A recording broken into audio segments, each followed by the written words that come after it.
isang karanasan ng kanyang mga alagad ang sila ay todo-todo o nandun yung sobrang takot nila. Karanasan na kung saan natatabunan tayo ng alon ng mga problema. Nakakalimutan na ang ating Panginoong Diyos dahil sa takot nila sa kanilang problema. Ang ating Panginoong Diyos, ang ating Panginoong Kristo, hindi nakakalimot.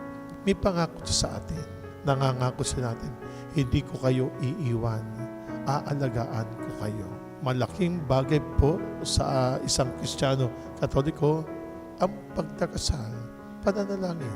Dahil ang ibinigay na biyaya sa atin ay nararapat lamang para sa iyo. Parang problema, di po ba?